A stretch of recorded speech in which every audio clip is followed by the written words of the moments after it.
Olá! Hoje a gente vai entrar no universo fascinante, aquele ponto de encontro entre a ciência e a justiça. Um lugar onde as pistas mais silenciosas aprendem a falar. E tudo começa com uma pergunta essencial. Pensa só, acontece um crime, tudo vira um caos. Como é que a justiça consegue, no meio de tudo isso, montar o quebra-cabeça e entender o que de fato aconteceu? A resposta, olha, não está no achismo não. Ela está em algo bem mais sólido, que é o alicerce de qualquer investigação séria. E é aqui que entra a ideia central do nosso papo de hoje. A prova é literalmente a voz do fato. É ela que conta a história, que mostra a verdade. E a ferramenta que, digamos, aumenta o volume dessa voz é a perícia médico-legal.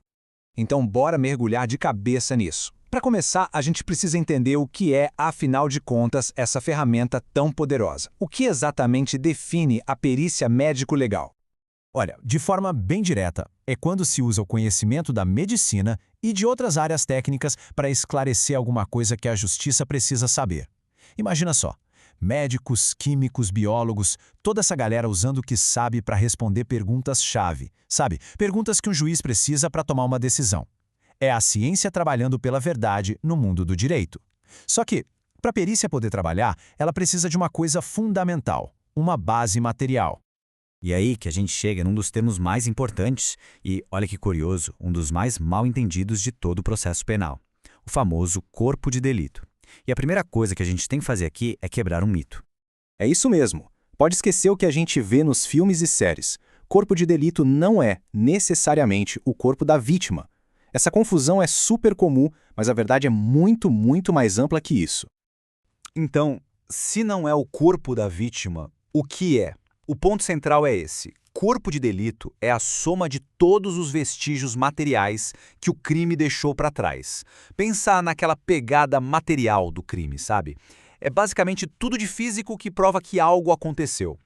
E o mais legal é que, para a gente entender melhor, dá para dividir esse conceito em três partes.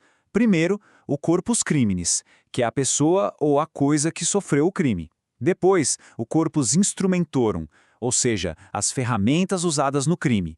E, por fim, o corpus probatorum, que é basicamente a coleção de todas as provas. Juntando esses três, a gente tem o corpo de delito completinho. Só que é o seguinte, essas provas todas não falam por conta própria, né? Elas precisam de um tradutor, alguém com conhecimento técnico para decifrar o que elas estão dizendo. E é aí que entra o fator humano por trás da ciência. Então, quem é essa pessoa? Quem tem essa responsabilidade gigantesca de analisar cada vestígio e traduzir essa linguagem das provas para a justiça? Esse profissional é o perito. Ele é um agente oficial com formação universitária e a missão dele é ser um braço direito da justiça, usando todo o seu conhecimento para botar luz nos fatos. E o trabalho dele não é de qualquer jeito não, ele é guiado por deveres super rigorosos. Isso mostra bem o tamanho da seriedade do trabalho. O perito tem que informar tudo direitinho, tem que estar sempre estudando e se atualizando, tem que agir com muita cautela e, principalmente, ser extremamente cuidadoso. São esses pilares de ética que garantem que o trabalho dele seja confiável. Ok, então já entendemos o que é a prova e quem é o perito. Agora, como é que a gente liga uma coisa na outra? Como se garante que aquela prova, aquele vestígio coletado lá na cena do crime, é exatamente o mesmo que vai ser analisado no laboratório e que vai chegar no tribunal? Pois é, essa é a pergunta de $1 milhão de qualquer investigação, né? Porque pensa bem, se a prova for contaminada, ou trocada, ou se perder, todo o caso pode ir por água abaixo. A solução para isso é um protocolo muito, mas muito rigoroso. E esse protocolo tem nome. É a cadeia de custódia. Imagina que é tipo um diário de bordo da prova. Cada passo, cada pessoa que encosta na amostra, cada análise que é feita, absolutamente tudo é registrado. Para quê? Para que não reste nenhuma dúvida de que aquela prova é autêntica.